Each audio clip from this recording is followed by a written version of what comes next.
Hello and welcome to Logic ERP. Subscribe to our YouTube channel and press the bell icon to stay updated with the latest videos. In this video, we'll walk through an important step, prompting retail customer selection before saving and printing your bill in Logic ERP. So let's get started. Head to the Sales Voucher configuration. Select the relevant billing series. Here you will find the feature labeled as Prompt Retail Customer Selection Before Save Print. Let's keep this feature disabled and observe its impact on billing.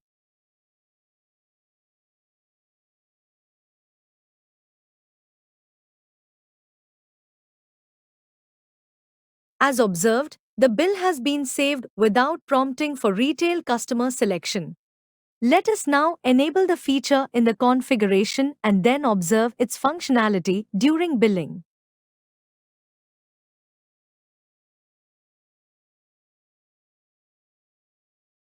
As you can see, upon saving the bill, the software prompts the retail customer selection window.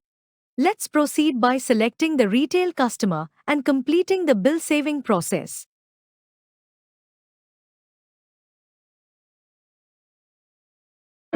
I hope this video was helpful. Thanks for watching. Like, share and subscribe.